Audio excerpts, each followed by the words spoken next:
Inverse News is saying gasoline is gonna be $10 a gallon soon. And he has no idea what he's talking about. He blocked me a year ago for disagreeing with him in the comments. His reasoning for the price increase is because Iran wants an oil embargo to the West. His entire stance for this position is because Iran is a Muslim nation that is also in OPEC. Let's just look at this chart of oil production from OPEC. Who has the biggest circle? Saudi Arabia. Who has the second biggest circle? Iraq. The third, the United Emirates. And fourth, Kuwait. Iran's influence in OPEC is mediocre at best. But here's another thing about that whole Muslim issue. Most of the Muslim world is Sunni. Iran is Shia. And guess what? Iran and Saudi Arabia haven't liked each other for those reasons. Also because Saudi Arabia tends to side with the United States very often. You see, aside from Saudi Arabia having US bases all around their country to guard their oil fields, they get something else. Something called the petrodollar, in which the vast majority of the oil that is sold in OPEC and worldwide has to be sold in dollars. And since the Saudis are still recovering from the economic disasters of COVID, they need as many dollars as they can to keep their forex reserves full. And Saudi Arabia definitely needs US assistance against the Houthis in Yemen. Lo and behold, Saudi Arabia and OPEC reject Iran's calls for the embargo.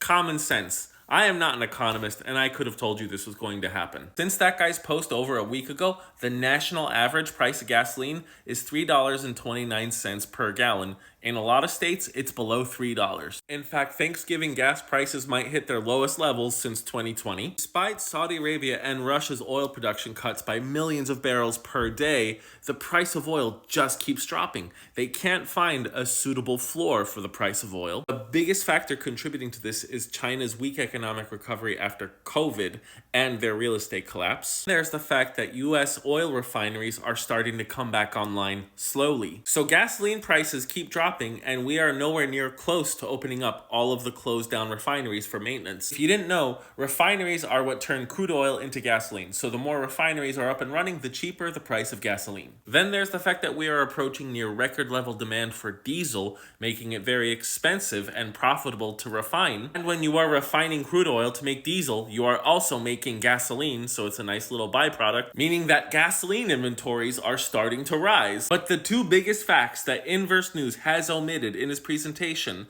is one, we are producing more oil now than any other country has in the history of the world. We are producing 13 million barrels of oil per day. The most that Saudi Arabia or Russia has ever done was maybe 12. The second and by far most important detail that he didn't tell you is that back in the 70s, most of our oil imports came from OPEC and the Persian Gulf. Look at this. Out of the 9 million barrels per day, 6 million came from OPEC and about 2 million came from the Persian Gulf. That's about 90% of our oil imports.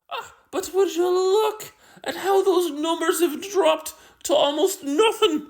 And what percentage of our oil comes from Saudi Arabia? 7%! Only 4% from Iraq! The world has changed. 52% of our oil imports come from Canada, 10% from Mexico, 3% from Colombia, which means that OPEC doesn't have anywhere near the same amount of leverage over us or the world's oil prices like they did back in the day. If you want to know in-depth knowledge about gasoline, natural gas, oil, go to Mr. Global's page. Nobody else even comes close, and I'm proud to say that I have this man's approval. So if you ever hear any doomsaying news, please visit my page. I'll dispel all that nonsense, and thanks for watching.